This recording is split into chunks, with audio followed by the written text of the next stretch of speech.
Hello, welcome to the Bearded Tits podcast, hosted by me, Jack Perks.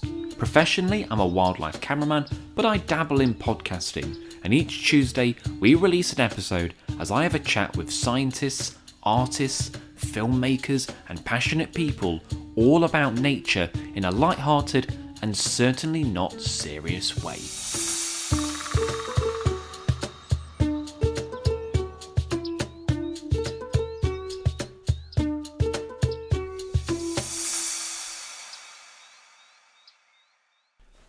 Hello and welcome to the Bearded Tits podcast. I'm your host, Jack Perks. In today's episode, we're talking about non-native crayfish and how potentially, or even if we can, deal with them and potentially eradicate them and all the problems that they cause, because they are, quite frankly, little fuckers. But first, let's plug buymeacoffee.com. If you're a regular listener, you'll know that the only way that I make money from this podcast is buymeacoffee.com. You can go to the link below and you can donate money towards the podcast. I'm a one-man band, so any money that you can donate, it's nearly Christmas, feel generous, get the coppers out your wallet, chuck some money my way and help this wagon keep on rolling. Whether it's only a couple of quid, whatever you can spare, call it a Christmas present for the podcast if you've enjoyed a few episodes. What we're trying to do is raise money for a new microphone. I think we're about 79% of the way at the moment. And if you can donate towards that, that would be fabulous. If you leave a message, we'll also read it out in the following podcast. So if you want to write a little message, if you're enjoying the podcast, bung that in there and I'll read you out in the following week's podcast. Now, back to this week's episode. Well, today I'm talking about signal crayfish. And originally, this podcast was going to be solely about predation on angling, because it's a topic that I've been wanting to cover for a while, but have wanted to kind of gather enough papers and evidence to back it, because it's an incredibly hot topic, shall we say, among the angling community and birdwatching community. And then I quickly realised that it just snowballed, and there's so much to talk about. So I've split it up. So today I'm going to be solely covering signal crayfish, non-native crayfish, and at a later date I will cover bird predation and otters, and we'll have a good old chat about that, and no doubt cause some controversy when that comes out. But today we're sticking with crayfish, as I feel like most people, most sensible people, can agree that signal crayfish are a bad thing. So in today's podcast, what I'm going to go through are some of the stats and facts with signal crayfish, what harm they do to our rivers, to the ecosystems, what causes crayfish plague, how did they get here in the first place, where you're likely to find them, and most importantly, what are the chances of actually getting rid of these buggers? Because they are the terminators of the natural world. They just keep coming back and they're bloody hard to eradicate. Or are they? We'll find out as we go through the podcast. So signal crayfish, they get up to 8 inches in length. So they are a chunky old crustacean, much bigger than the native crayfish. They have a bluish brown coloration, almost a reddish brown, and I actually have one in the studio. I say studio, it's my office, because my original plan was to actually go out, go by a river, find a crayfish and talk about it, but that was going to take up a lot of time, and I thought at the end of the day you don't need to learn how to go find crayfish in rivers. It's not that difficult to find them, but we want to talk about the nitty gritty of it all. So I've just brought one in. So I have actually got one sat on my desk. It's a mid-sized adult crayfish crawling around in a tub of water. And you might say, hang on a minute, Jack, how come you've got hold of a crayfish? So I was doing a fish survey on the River Mease with Staffordshire Wildlife Trust last week. And we were trying to film spined loach, which I won't go on a tangent too much, but they're very interesting fish. And we caught some signal crayfish. And I thought, hang on a minute, rather than dispatching it, and I'll come on to what you do with them after later on, I've took this back to take some pictures of and also keep me company while I'm doing this podcast. So females can produce anywhere from 200 to 400 eggs per female. Now in the grand scheme of things of invertebrates, that's not that many, but the eggs are relatively big and they're pretty well formed when they come out, so they've got a much higher chance of survival. Now, from Basingstoke Canal in 2017, they removed 10 tons of signal crayfish. That is incredible. And closer to home for me, Matt, the riverkeeper at Chatsworth on the River Derwent in Derbyshire, they reckon they remove anywhere from 25,000 to 30,000 crayfish a year. So these things can proliferate like crazy. They're not particularly fussy in what they eat, whether it's detritus, plant matter, carrion, invertebrates, anything they can get their claws on, they'll have a munch. They're pretty long lived. They can get up to 20 years old. So you think about it. If a female is breeding every year, that's a lot of eggs coming off her. And they molt once a year once they turn into adults. I'll come on to why that's important as well later. But essentially the molting process means they outgrow their skin. So they get under a rock, somewhere they feel safe. They come out of their shell and they're really soft and squidgy for a few hours. And then they harden over time. Now, how do you tell a signal crayfish from a white-clawed crayfish, or any other crayfish for that matter? Because it's something that, increasingly, with white claws becoming rarer and rarer, you're more likely to come across a signal. But how are you sure? How are you 100% on IDing them? Well, the first thing to do is check the claws. So with signal crayfish, they have white blobs on the top of their claws. And this is a calcium deposit. And that spreads out through the shell as they grow. And they're the only crayfish in the UK that have that. So white-clawed crayfish will not have that white blob in between the pincers. Wrongly, a lot of people say it's because they've got red under their claws. But white-clawed crayfish can have an orange colour under the claws, which, you know, if on the right day could look reddish. So don't go by the red on the underside. It's the white blob on the pincers. That's how you know it's definitely a signal crayfish. Now, native crayfish, as I say, they've got more of an orangey white underside under the claws. And the foolproof way is that white-clawed crayfish have 3 little barbs on the side of their body, and signals do not. They're completely smooth. So if you run your finger across the side of a crayfish, if you're really not sure, if it's really smooth just behind the eye, it's a signal. If it's got 3 barbs, it's a white claw. What I would say is if you're not 100%, then don't kill it. It's not worth killing a white claw because there's so few of them. Only dispatch them if you're 100% sure that they are signal crayfish. I remember being on the River Bradford in Derbyshire a few years ago, and I saw this chap with a big bucket of crayfish. I said, "Oh, what are you doing?" I said, "Oh, I watched Countryfile last night. It said crayfish are bad." And I said, "What you've got there is a bucket of white-clawed crayfish, which are incredibly rare, and if you kill those, it's an offence." So he didn't realise, and I went through the differences, and he released them in the end.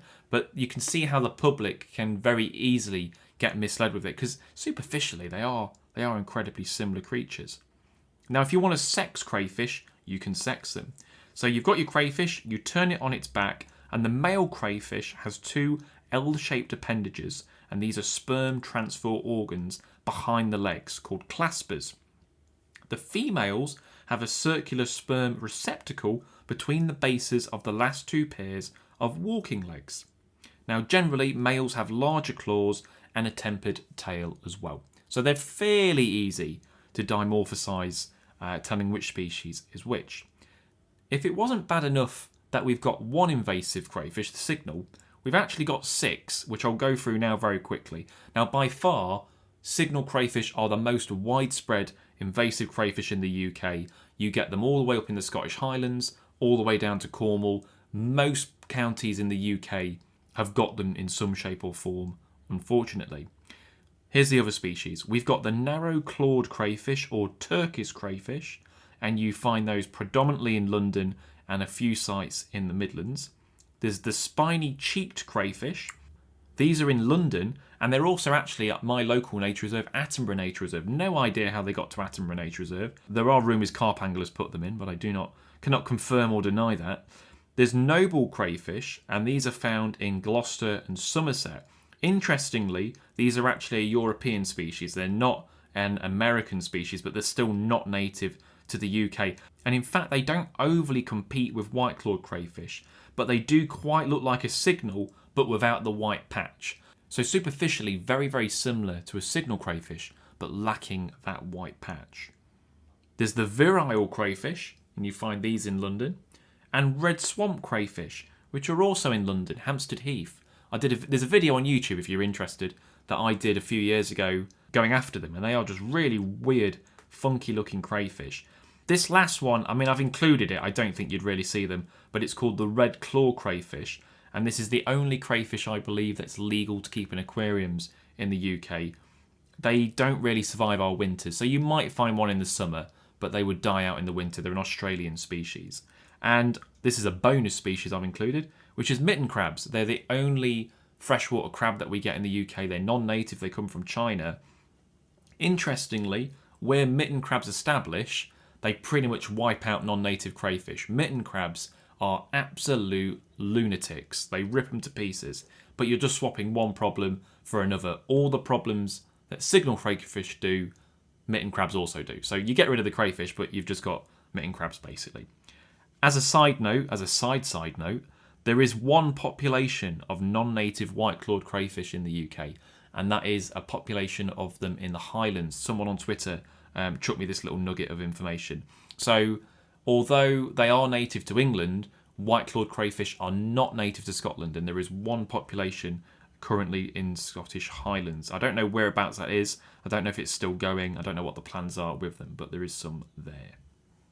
It's worth noting that all of those species there carry crayfish plague. I'm not sure if mitten crabs can, but certainly all the crayfish species are capable of carrying the plague and transmitting it to white claws. Not only that, they'll outcompete them as well. So wherever you find non-native crayfish, the natives tend to go pretty soon. Which brings me on neatly to what harm do they do? So one of the major problems with signal crayfish, and indeed all those species, is riverbank displacement. When crayfish enter a river, they'll hide under stones or hide under logs, but they'll also bury into banks. And the problem with this is when you've got hundreds, if not thousands of crayfish doing this, banks collapse. Now crayfish, or signal crayfish, create D-shaped burrows, and over time this erodes riverbanks.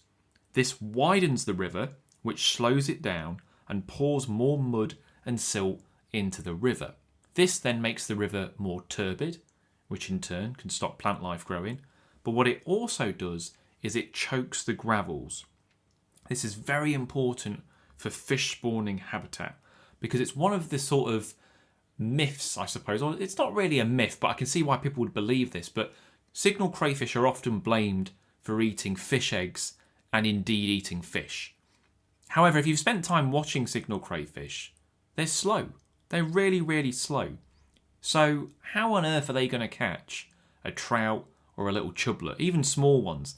They'll bugger off out the way. And when most fish spawn, you've got salmonids, trout, salmon for example, that spawn in the winter. They spawn in shallow, fast-flowing, gravelly water. In the winter, signal crayfish being cold-blooded are incredibly sluggish. And even in the summer, they don't like fast flows. They struggle going through fast water.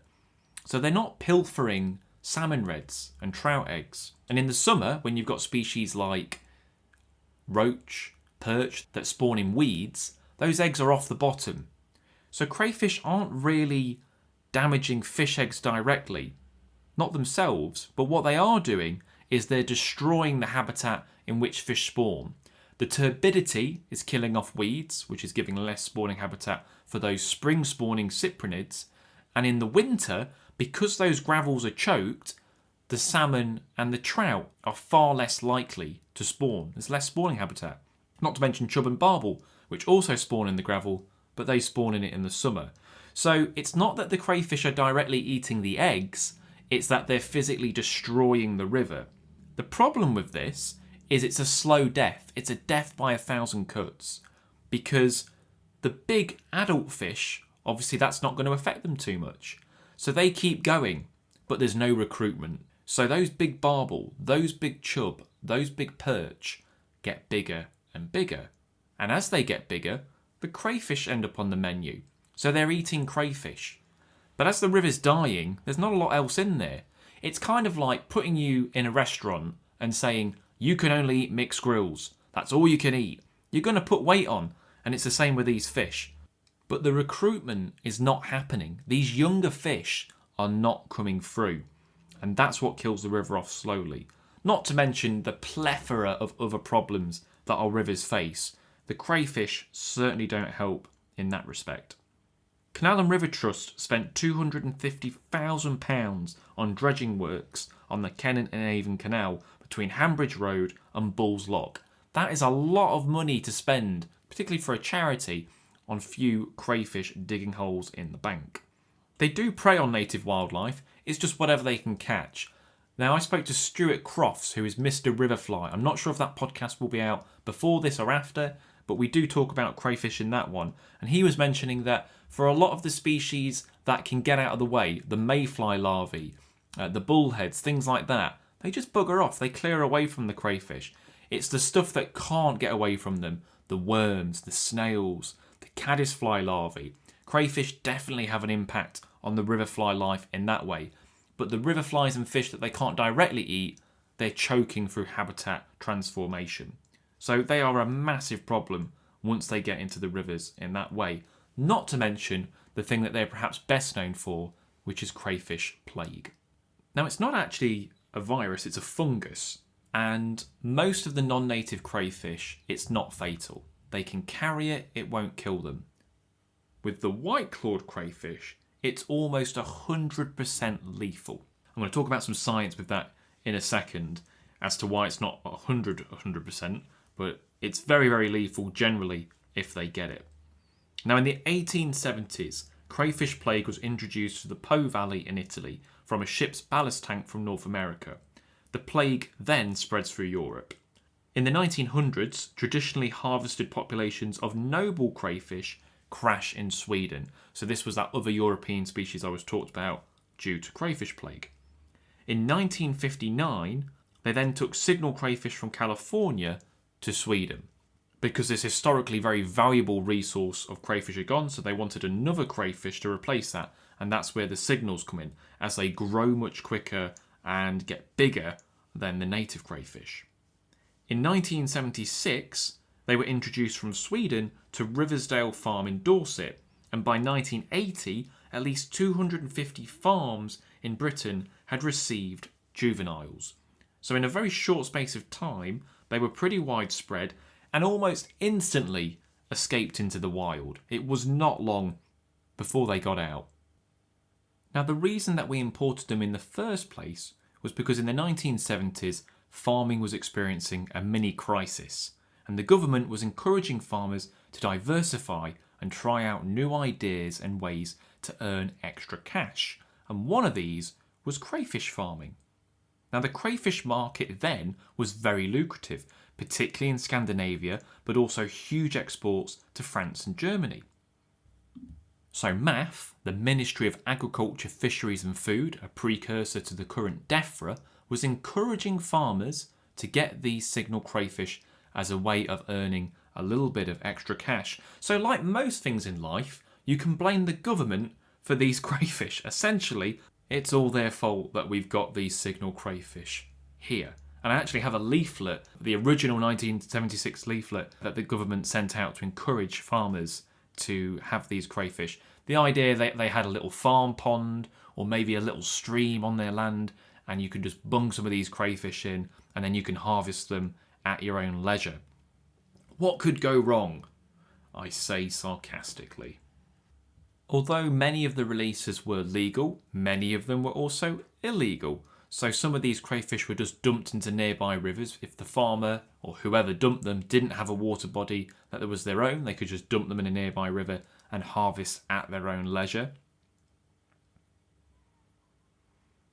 These things are very good at spreading on their own steam. They can move over land up to 1 kilometre overnight. So even things like weirs and barriers do not necessarily stop them. They'll just get out and walk around. Or if it's a wet meadow or somewhere like that, they'll just get out and move to nearby watercourses. I think it's worth mentioning that anglers are going to have to take some of the blame here, because there's definitely parts of the country and lakes where people have introduced crayfish on the false belief that it will bump up the weight of fish. You might get short-term gains, but as I mentioned earlier, you're going to lose all your juvenile fish. So it's not really a good idea to introduce crayfish for the idea of fish eating them. If you've got an 8-inch male crayfish, not a lot's eating that. There's no fish in the UK I mean, I guess a catfish, but you don't really want catfish in your water either, that can eat that. They're an absolute tank. So they're only going to be eating the small ones, and there is some debate on how much of that diet makes up. I mean, a lot of these places where these fish are getting very fat are also very heavily fished, and you could argue that if you did an analysis of those fish's droppings, a lot of it would probably be boilies and pellets. Crayfish will be in there as well, but I think people overstate the relevance of how much of a diet crayfish make on these fish.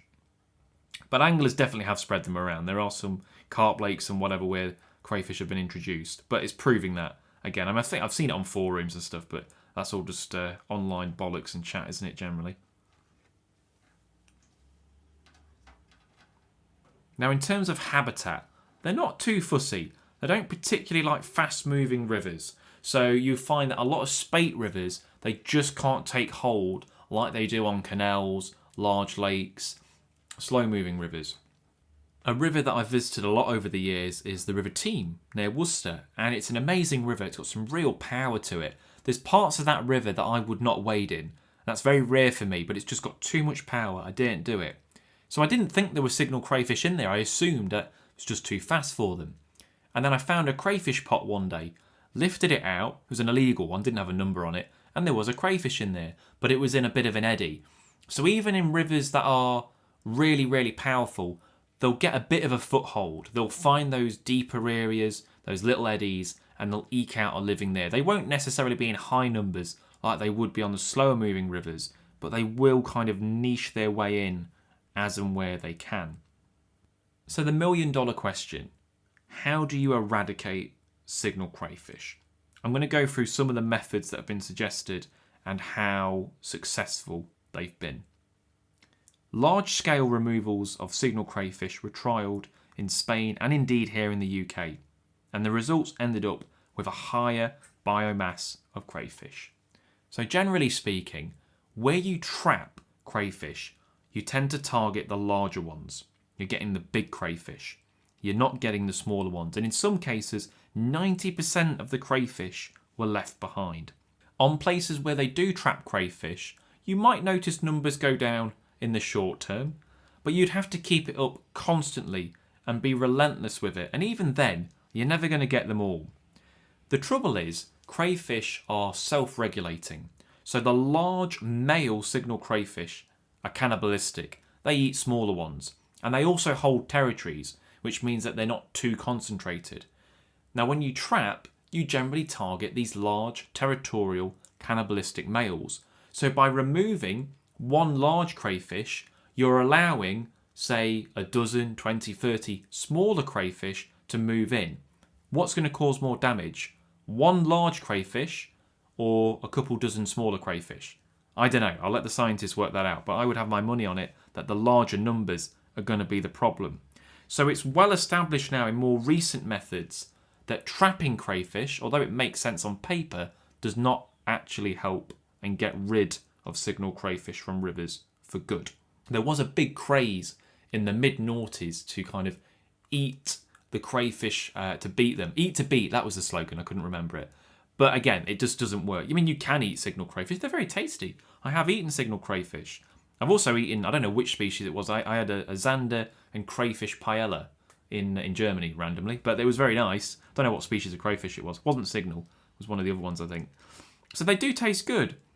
I would point out that the state of rivers currently, I'm not sure I'd want to eat crayfish from most of our rivers. They're going to mainly be made up of plutonium, turds, and God knows what else. So eating them's probably not the solution either.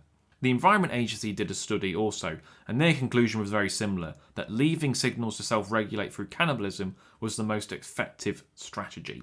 So that's not very reassuring, because it means you can trap them, but you're not really solving the problem. The other trouble with trapping is you are kind of encouraging crayfish to be there. If people trap crayfish and sell them for food, they're not going to want to give up that line of business or income. It also is relatively easy to buy crayfish traps online. You can just go on Amazon, you can buy a dedicated crayfish trap, and you can then remove crayfish for the pot. I should also add you need a license to do this legally, but a lot of people do it illegally, and then they get moved around very easily. And this is where biosecurity is incredibly important. You need to be so aware that you're checking your gear. If you're a kayaker, if you're an angler, if you're a boat user, you need to be so careful from when you go from one waterway to another, so not to transport crayfish or crayfish plague. And the adage is check, clean, dry. If you do that, you're going to drastically reduce the risk. We're at the point now where it's really more about prevention than cure. If we can stop signal crayfish spreading to more waterways, that is the dream. For the most part, where they're established, there is no immediate solution as of yet. One thing that was trialled was castration of male crayfish. So you get these large cannibalistic territorial males that I mentioned, and you remove those sperm claspers that we mentioned how you ID them. You cut them off. Signal crayfish are an invertebrate. They have a very simple nervous system, so they don't feel the pain quite in the same way that me and you do. So you remove those. And what that means is that anywhere from 80 to 40% less likely to breed. So those big males, they still try it on with the females, but they're far less likely to succeed in spawning. But those big ones are still eating all of the little ones. They can regrow those claspers. That's how hardcore these fuckers are. They can regrow limbs. So you do have to recapture them and keep removing those sperm claspers. That's one way that's been trialled, and the results are somewhat promising for that. Now, one option is to use chemicals. The Highland Council removed crayfish from a quarry pond using ply blast.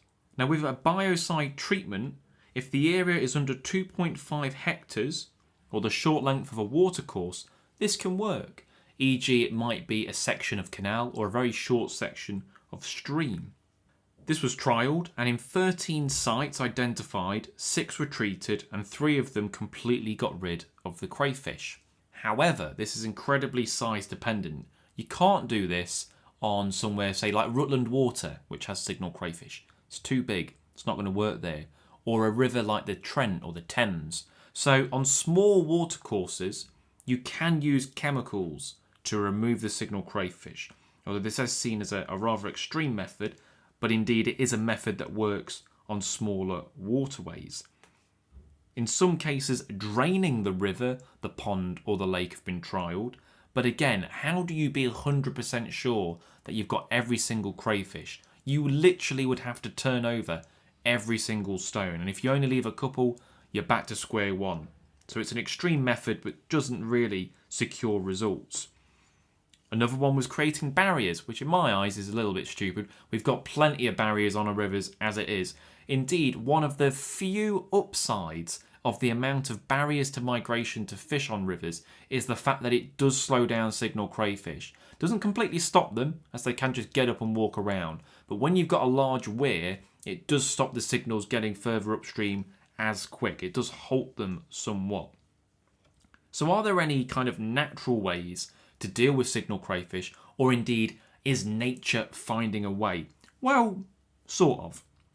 One of the main predators of signal crayfish in the UK at the moment are otters. There are a lot more otters now than there were in the 1970s, and otters certainly switch on to signal crayfish.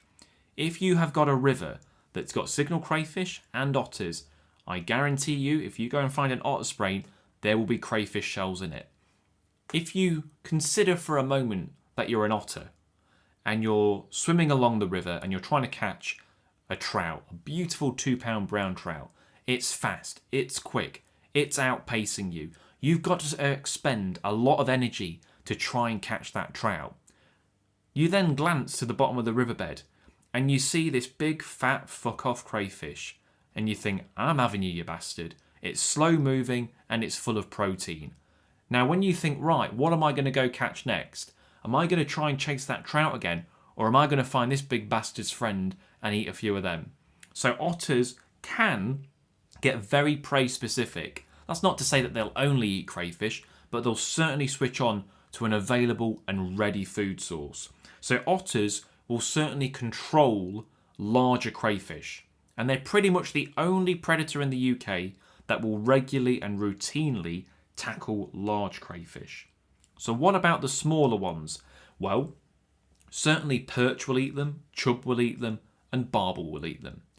How much of their diet is made up of crayfish? I couldn't tell you. But where crayfish are established, often those fish do get bigger. And I don't think that's a coincidence. Now, one of the natural predators of crayfish is the eel. And we all know that historically, we've had a 90% drop in eel numbers in the last 50 to 60 years. So with less eels eating crayfish and this new crayfish species moving in, there's going to be a correlation there. There was a trial in Lincolnshire in 2019 and they released hundreds and hundreds of thousands of glass eels into the Lincolnshire Fens. And the idea is that when these glass eels grow, they should hopefully drastically take down the number of crayfish. This has also been done in France and Spain, and it is suggested that it's working well again in small watercourses. If you think about it, when you've got chub, when you've got barb, or when you've got perch, yes, they will eat small crayfish out in the open, but how are they getting to crayfish that are hid under rocks, those smaller ones? They've got no way of getting to them. The eel, on the other hand, is an expert at digging in and finding those hidden crayfish. So eels will be accessing small crayfish that no other predator will be touching. So it's hoped that if we increase the number of eels, which, as I say, are critically endangered as it is, this could be one way to probably not eradicate them, but certainly keep the numbers of crayfish down to a more manageable and sustainable way. And like most of these podcasts, I try and sneak in a burbot reference. Burbot also predate crayfish. Burbot are a benthic predator. They spend most of their time on the riverbed. The species that we have in Western Europe, or the strain I should say, gets to around about 3 to maybe 8 pounds. So they can munch some serious crayfish. And they've been finding in places like Germany and in Belgium that these burbot are feeding on signal crayfish, and if they were in higher numbers, could also be a natural solution to help control the number of signal crayfish. These non-native crayfish, apart from the harm to the environment, also cause economic damage. If you think about the increased maintenance costs on rivers, and also the loss of angling tourism. For example, in Scotland, salmon fishing brings in £800 million per year, and roughly 2 new sites with signal crayfish are discovered annually. This is a huge impact to the economy if these species start to proliferate any more in areas where they're not already found. So it's looking pretty bleak, isn't it? Well, maybe not. They are trialling gene splicing. It's all getting very sci-fi and Star Trek-y now, isn't it?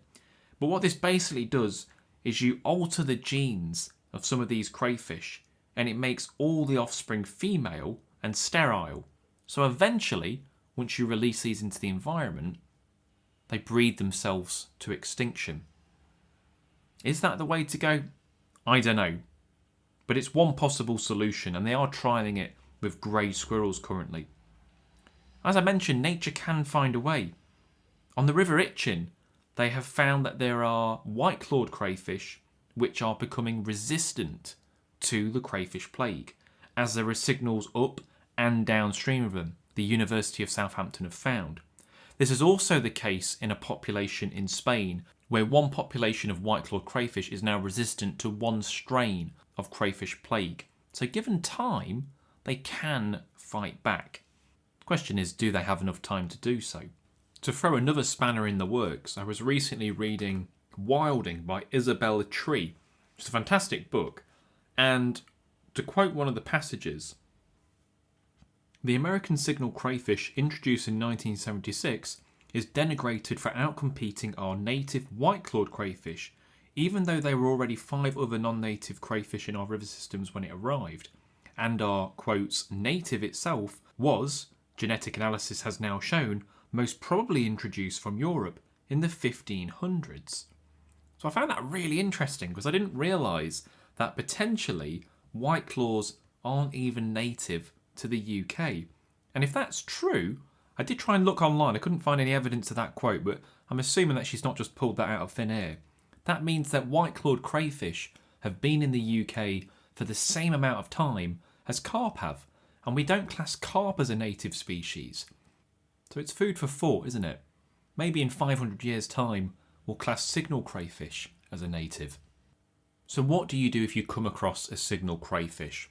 Well, it's best to contact whoever owns the river or the land. If it's a wildlife trust reserve, maybe an angling club on the river, just to let them know. It's all too easy to assume that they already know those crayfish are there. But if it's a new population popping up, then you might be able to take action to remove them before they get too deeply embedded. If you catch a crayfish, maybe you're an angler, maybe you're pond dipping, whatever, what do you do with it? Well, legally, you're not meant to return it. The quickest and easiest way is to step on them. And I know that might sound a bit distasteful, but just bear in mind they've got very simple nervous systems, a quick crunch to the head, and it's all over. You could, if you were really bothered, you could take them home and put them in the freezer. And that might be potentially classed as a little bit more humane. But for the sake of ease, let's say you're fishing and you catch 30 of these bloody things. Are you going to take 30 crayfish home and put them in your freezer? Probably not. So the simplest way is just to crunch them. Might sound a bit cruel, but it's the quickest way to dispatch them. In the grand scheme of things, killing a handful of crayfish is probably not going to make a difference to the wider river, but certainly if I come across signals, then they get a crunching, which is the kind of quickest and easiest way to get rid of them. So there you have it, plenty of information on signal crayfish. But to summarise, for the most part, once signal crayfish get entrenched in a waterway, that's pretty much it. There may be steps that you can take to eradicate them if you act early or the watercourse is small, but chances are once they proliferate, there's not a lot you can do about it, and it's more a case of managing those crayfish to keep the numbers lower down, whether that is through natural predation and encouraging natural predation or some other method. There is hope that potentially white-clawed crayfish might build up an immunity, although that doesn't stop signal crayfish out-competing them, but this new gene splicing may open hidden doorways into getting rid of this non-native invader. So I hope you've enjoyed today's subject. I don't know when the next one, the predation one's going to be out. It'll be some point in the future, and I'll be interviewing people like the Angling Trust and, say, the UK Otter Trust, just to kind of get both sides of the story, and then I'll let the listeners decide, because, yeah, it's a whole debate that I don't really want to kind of get embroiled in, but I think that there's a lot of misinformation on both sides, and it would be good to kind of quote some science and some papers just to put the facts straight. Speaking of which, if you do want to carry on reading and you want to kind of see any of the information that I've quoted in this podcast, if you look in the description, there'll be links to papers which go into far more detail about some of the things that I've talked about. Now, last week I mentioned that I would bring out 5 podcasts that I enjoyed recording. And these might be not necessarily the most listened to podcasts that I've done, but they're the ones that I enjoyed doing. So I feel like if you've only listened to some of the more recent podcasts, some of these are older ones, and I'd recommend that you go back and give them a listen. So I'm only going to go through 5 because we could be here all day otherwise. But if I was going to recommend 5 previous podcasts for you to go and listen that I enjoy doing, then number 1 would be Cats Are Cunts, which got a bit of a prickly reception. I am going to do a sequel. I keep talking about it. I will bring that out. And in essence, it's basically how cats came into my back garden in the house that I moved in at the time and were just absolute thugs. And I talk about ways in terms of how to try and discourage cats, some of the myths and all the stuff about that, and how I got on, basically. But it was a good one because it definitely generated some discussion. A lot of people have listened to that podcast and mentioned it. So Cats Are Cunts. It was quite an old episode. If I remember correctly, it was... Oh no, it's labelled as a bonus episode, so I don't know what number it is. But it's a fair way back. If you go searching for that, then you can find it on there. Now, another one that I did was with Nina Constable. She's an amazing camera woman, and she basically does everything herself. So she presents in front of camera, she does a lot of filmmaking, she does editing, she's a one-woman band, and she does some absolutely amazing work in the natural history sector. I've worked with Nina a couple of times. She's a lovely individual, and that was a great chance to talk to her. And that's another one of the earlier podcasts. It was number 28, I think, of the podcasts that we did. Now, more recently, I've tried and get passionate people rather than names. And some of the earlier episodes, I ended up getting friends on. And one of them was Dan Rushton. Dan is a wildlife photographer based in Dorset. and we have a little chat in his living room about why fieldcraft is key for wildlife photography. We have a good old chat, me and Dan, a good old heart-to-heart about what annoys us in wildlife photography. And he's an absolute legend. Really enjoyed that chat.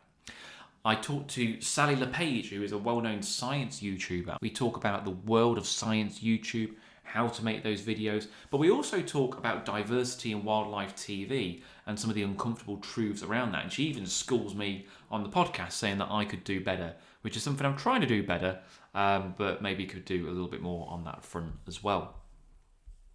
Sometimes podcasts take you by surprise as well, so you might have someone on who you're not expecting to be that interesting, which I know sounds a bit mean, but they take you by complete surprise. And one such podcast was with Back from the Brink. So they asked to come on the podcast. Now, as a rule of thumb, if somebody asks to come on the podcast, I don't have them on, because it's generally just people glory hunting or they just want to promote something. They're not really interested in talking to you. However, I wanted to talk to Back to the Brink anyway. So I had them on, and they had a guy called James Harding Morris. James Harding Morris was his name. And he was fantastic. He was so interesting to talk to. And he was really keen on moths. And he was an absolute breath of fresh air as we chatted to each other about some of these animals they're trying to bring back. Because Back from the Brink particularly is trying to bring invertebrates back, not necessarily charismatic megafauna. So there are a few podcasts I'd recommend that you go back. But obviously, if you are a new listener, there's over, 130 podcasts now? Go back and listen to some of the old ones, because there's some real gems there. And I feel like they're not getting the love that they fully deserve. Now, this podcast is coming out just before Christmas, so I would like to wish all the listeners a Merry Christmas. I really appreciate you tuning in. It's so lovely to get messages from you all that you enjoy the pod. I hope you have a wonderful time over the Christmas period, and I'll see you next week. This has been the Bearded Tits Podcast. I've been Jack Perks, and I'll see you next Tuesday. Cheers.